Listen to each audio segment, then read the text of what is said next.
I asked my viewers, many of whom are fellow vintage resellers, what items they either do not buy or are no longer buying for their antique booths or their online stores. And what I found was that my list of ideas for this video was very similar to the ideas that I was getting from other resellers in the comment section of the community post that I did. So in today's video, I'm going to share with you several items that both myself and my viewers either will not buy or are no longer buying for their antique booths or their online stores.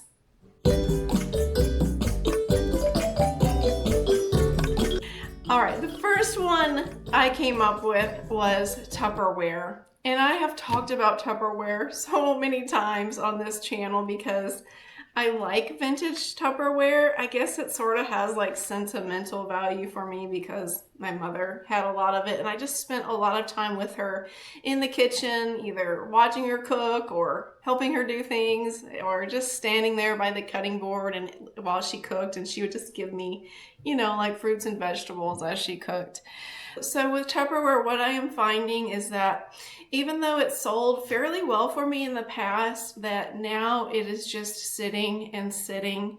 A lot of times Tupperware has that very distinct Tupperware smell, which I think is unappealing to people, but also people are becoming more and more wary of using plastic to store their food and are preferring instead to store their food in glass. There is one exception to this for me, and that is the green Tupperware Jello mold with the lid. It's almost comical how fast these things fly off the shelves for me when I do find one and put one in my booth. So that is the one exception to this rule, is that I will still put that in my booth if I can find one. But other than that, Tupperware is just a dud and I am no longer sourcing it. All right, the next one is collectible vintage or antique tins. There was a time when these sold okay for me, but I recently did a booth refresh and I cleared out several duds, and I had 2 vintage tins that had just been sitting in the booth forever. It's possible that if you display these right, like I saw a really cute picture online where the vintage tin was used with flowers in a really nice looking display, that these would still do well in an antique store. But in my experience, I'm just no longer going to buy vintage tins and have them sit on my shelves for years and years with no takers. So tins, for me at least, are a no-go going forward. The third thing that I will not buy is excessive holiday decor. Now, I do really like decorating a little bit for Christmas and a little bit for Easter, but I'm not going to put a ton of Christmas or Easter stuff in my booth. And in general, those are the only 2 holidays that I will decorate for. I did recently decorate for America's 250th year for the month of July, because I just thought that was special, and because I already had so much red, white, and blue vintage glassware in my booth that I just thought I could do something really special. And I'm happy with the way that turned out.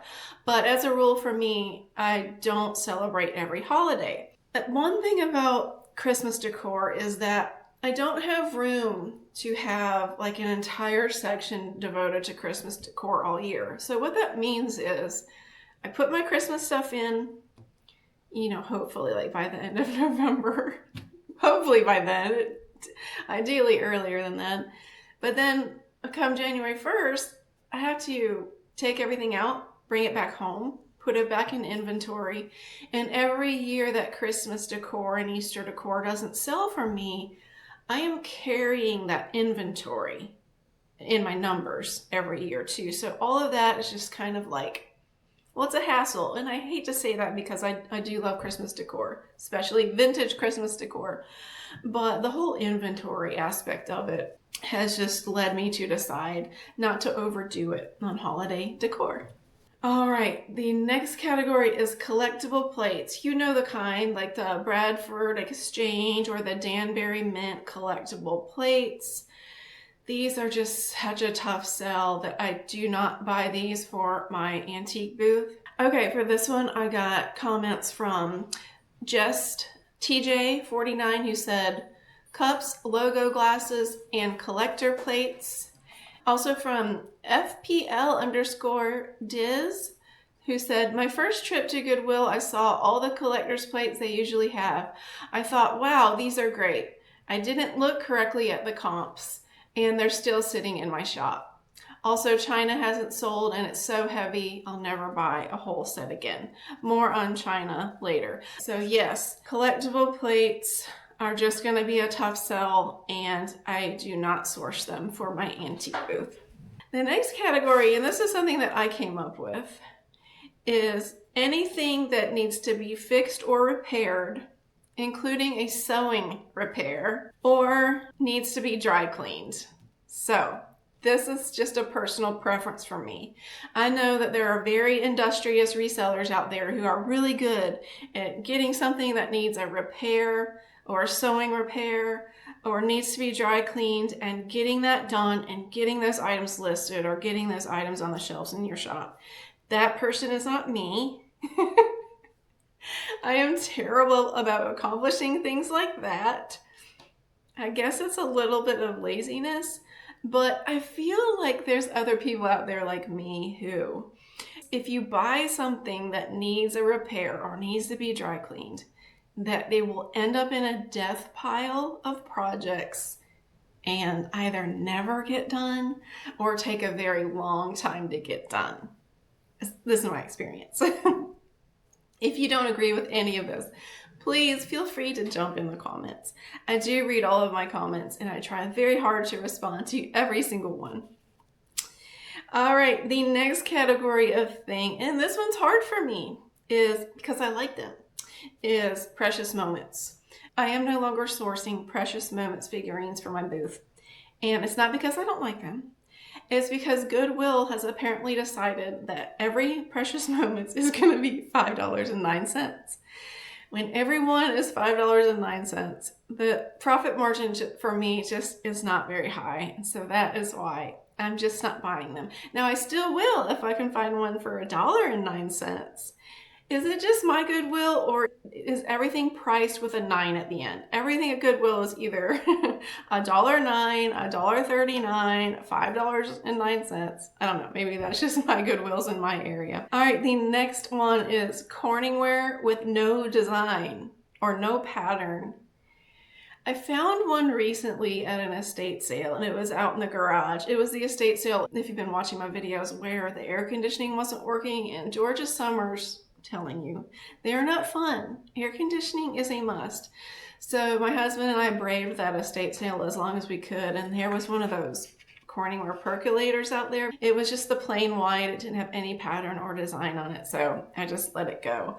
I found that, you know, CorningWare with no design or the false graph with no design on it just sits and it doesn't move. Now there is an exception to this, and that would be the Pyrex Opal, which means it's a true opal. It doesn't have a pattern on it, and that doesn't mean that it's just a dishwasher damaged piece of Pyrex where the pattern is completely worn off. It means that it's a true opal. That's an exception to this.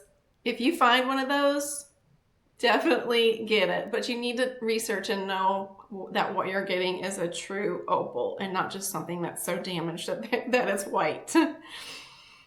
All right, the next is from Laura Grimes, and I want to read her comment. Oh, my grandchild is here. Oscar is here. This is the cat who, well, he's my son's cat, and he's my grandchild, and he is the one who I showed you the rescue when my son had to get him out of the tree when he got out of his apartment. The harrowing cat rescue. All right, from Laura Grimes, anything she cannot sanitize. And I want to read her comment.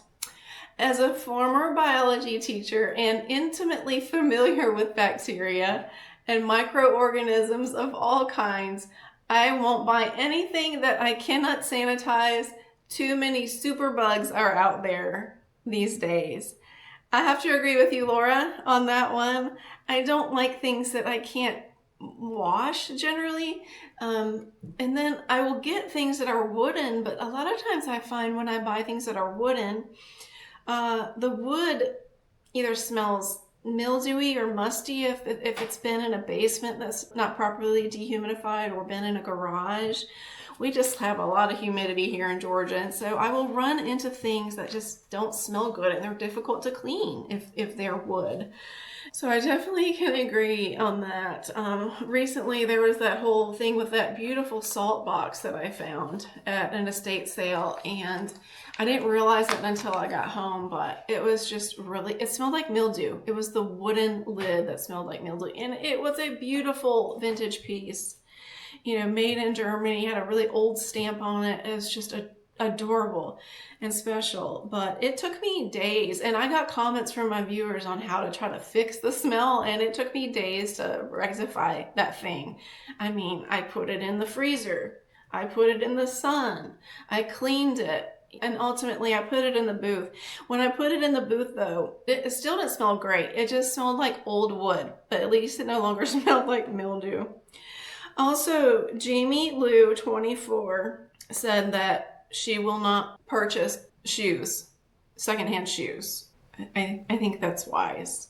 I know that there are a lot of resellers out there who do really well selling shoes. It's just, I can understand why.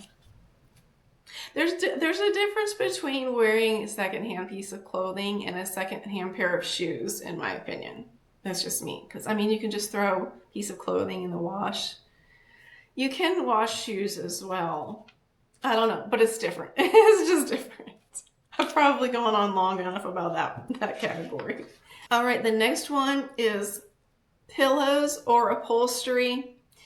And P. Larson 2654 said throw pillows. She will not buy throw pillows unless they are brand new.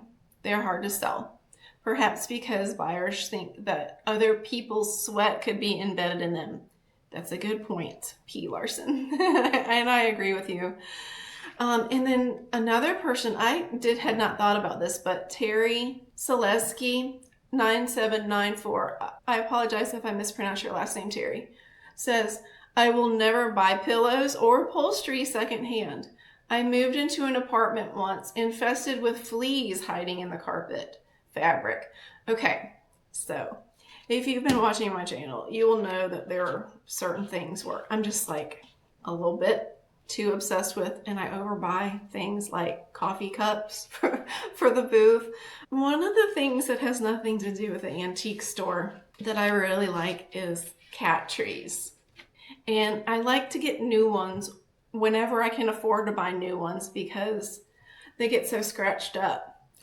Recently in my neighborhood, I have seen a couple of people put out some really nice looking cat trees on the curb, and they looked like they had no scratching on them, like they had never been used. But then I thought, what if the house had fleas? Then they will be in the carpet on the cat tree, and then we'll end up having a flea problem. So Terry, yes, I completely see where you were coming from when you made the comment about the possibility of fleas residing in fabrics.